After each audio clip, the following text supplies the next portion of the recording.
When I saw the crumpled hospital bill for $5,000 in her bloody pocket, my world collapsed. It was the exact amount she had asked me for as an advance last week. The amount I refused because I don't mix business. She needed that money to save her son. But she used the last second of her life to save mine. But along with that medical bill, there was a note. And when I read the name at the bottom, my revenge began. But let me tell you how we got to this point. Her name was Maria. She was the cook. She'd worked in my house, a mansion I barely lived in for 3 years. She was quiet, efficient, almost invisible.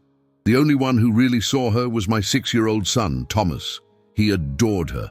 I'm Richard, the millionaire, the boss, the man who had everything except time. Thomas was an anxious child. My wife, Isabel, had no patience for him. He's just a spoiled brat, she'd say. But Maria had a way with him. She calmed Thomas down without even raising her voice. He followed her around the kitchen like a shadow, and that drove Isabel insane. She saw their connection not as affection, but as a threat. "That woman is trying to take my place," she'd spit at me during parties. I saw how Isabel treated her, small, cutting humiliations. If the coffee was lukewarm, Isabel would make Maria dump it out and make a fresh pot right in front of our guests. If Thomas cried and ran to Maria, Isabel would grab her by the arm and say, "The help belongs in the kitchen." And me, I did nothing. I shrugged. "Richard, it's just Isabel being Isabel, ignore it," I told myself. "I'm not getting in the middle of it." I was paying her salary. For me, that was enough. I was wrong, deadly wrong. This story is about the price of neglect. If you believe that justice must be served, no matter who it is, go ahead and like this video and subscribe to the channel, because what you're about to hear will shock you. The tipping point came last Tuesday. Maria waited for me in my home office. She was pale, her hands twisting her apron. She never asked for anything. "Mr. Richard, I need an advance. It's urgent." I didn't even look up. I kept typing. "How much, Maria?" She hesitated. $5,000. "I can pay it back in—" I cut her off. "Maria, I don't mix business with personal problems. Get your finances in order." She didn't beg. She just nodded, deflated, and left the room. The exact amount I would see 1 week later, stained with blood in her pocket. If I had known what I was about to discover, I would have given her the entire bank. But I ignored her. Fatal mistake. The next few days were tense. The house felt like a live wire. I heard Isabel screaming at Maria in the kitchen. Something about money disappearing from her wallet. Maria just quietly denied it. I noticed a black sedan, an older model, parked across the street for 2 days. I figured it was security for a neighbor. I was too busy. Thomas started having nightmares. He'd wake up screaming that Mommy was angry and that the bad man was coming. Isabel gave him medicine to make him sleep. I went on a business trip. I came back on Saturday. The day was sunny. It was fake. A sick, rotten calm before the storm. I was in the backyard, trying to teach Thomas how to kick a soccer ball. He was distracted, staring at the gate. That's when it happened. The side gate, the service entrance burst open. The black car wasn't a neighbor's. It screeched onto my lawn.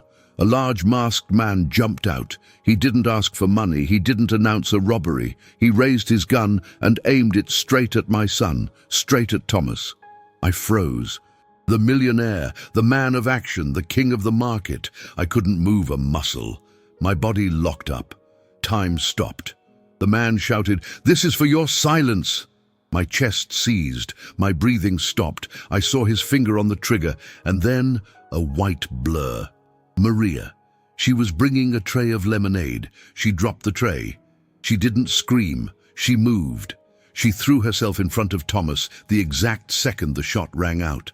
The sound was flat. The impact threw her against me. The shooter panicked, ran back to the car, and disappeared. Thomas was screaming. I held Maria. Her white uniform was red, bright red. I tried to stop the bleeding. "Why? Maria, why?" She wasn't looking at me. Her eyes were fixed, desperate. She grabbed the pocket of her apron, the chest pocket. She tried to pull something out. Her hand was weak. "The pocket," she whispered. "Look." And then she was gone. Thomas was clinging to my leg, sobbing. Shaking, I reached into her pocket. I felt the damp paper. I pulled it out. First, the bill. A children's hospital invoice, emergency surgery.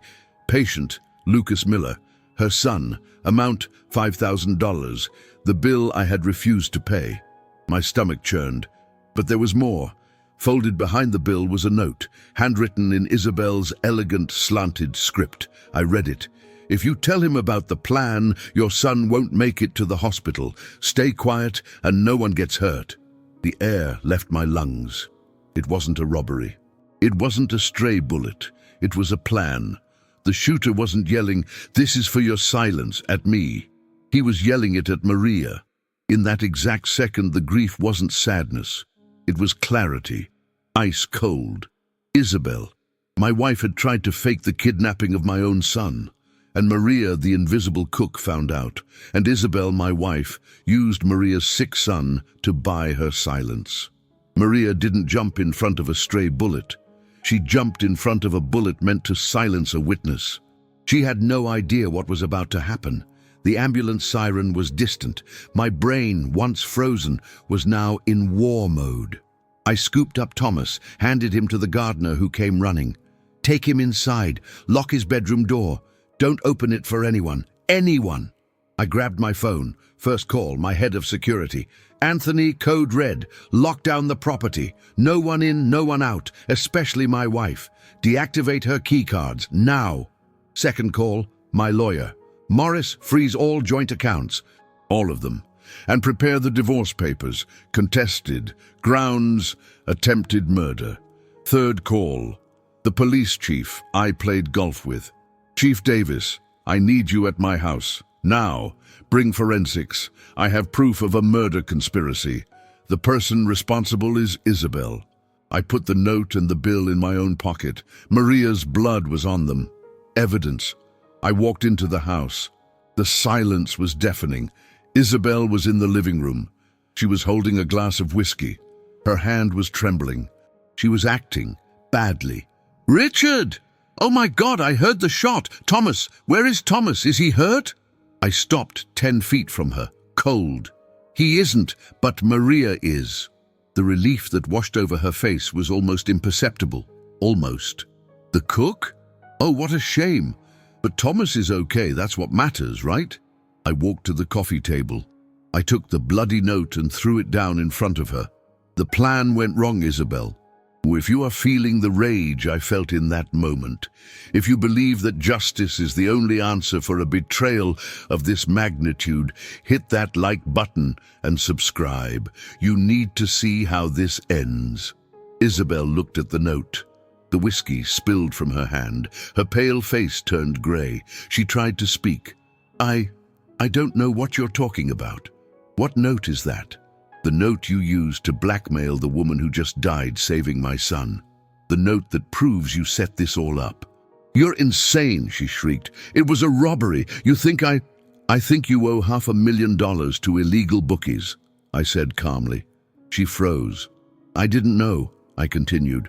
"But my lawyer found out in 5 minutes. You were being threatened.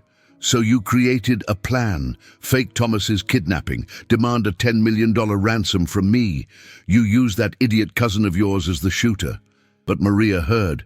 She heard everything." I stepped closer. "So you threatened her. You used her sick son. Her son who needed $5,000 for a surgery, the money I refused to give her." The guilt hit me like a physical blow. "It was just supposed to be a scare, Richard. Just a scare. He wasn't even supposed to shoot. Maria, she wasn't supposed to be there. She ruined everything." The confession. At that moment, the blue and red lights of the police cars flooded the room. My security chief, Anthony, opened the door for the officers. "Mrs. Isabel," the chief said, "you're under arrest for conspiracy, extortion, and suspicion of homicide." She looked at me, her eyes filled with hate. "You'll pay for this, Richard. I'm your wife." "You were," I said as they cuffed her. "Get her out of here." She was walked out in front of the neighbors, the security staff, the press that was already starting to arrive. Her empire crumbled in 10 minutes, and when she realized it, it was too late. But justice for Isabel wouldn't bring Maria back. Maria didn't survive. The bullet was fatal. Her funeral was simple, not at my mansion. It was at a small chapel in the modest neighborhood where she lived. I was there. Thomas was by my side. And in the front pew, an 8-year-old boy, pale and thin, was crying silently. Lucas, her son. I felt the weight of my the weight of my neglect. The vengeance against Isabel was swift. The note, her confession, the gambling debts. She was convicted. She lost everything, every cent, every piece of jewelry, every right, 25 years. But that was revenge. It wasn't justice. Justice was about Lucas. The day of Isabel's sentencing, I announced the final bomb. Did I pay his surgery bill? Did I pay the $5,000 invoice? No. That would be charity. That would be guilt. Maria deserved more. I took 10% of the fortune Isabel tried to steal and created a trust fund, $2 million. In Lucas Miller's name, a fund to cover his education at any school, any university in the world, to cover his health care, for life. I took the money Isabel tried to steal with violence, and I used it to honor the woman she murdered. That was poetic justice. Today, it's been a year. I'm raising Thomas, learning how to be a father, learning how to be present, and on the weekends I pick up Lucas. Thomas and Lucas play in the backyard, on the exact spot where Maria saved my son. They play like brothers. I look at them both and I see her legacy. I can't bring Maria back, no one can. But I can honor her sacrifice.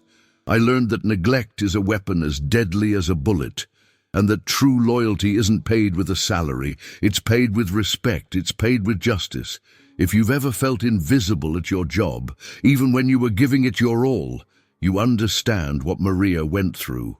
If you believe that justice, even when it's late, must be served, like this video, and subscribe to the channel for more stories of people who turn pain into justice. I want to know who watched all the way to the end. What city or state are you watching from? Comment down below where you're from. And answer me this. In your opinion, what was the biggest injustice in this story? Isabel's betrayal, Richard's neglect, or Maria's sacrifice? Leave your opinion in the comments. I'll see you in the next one.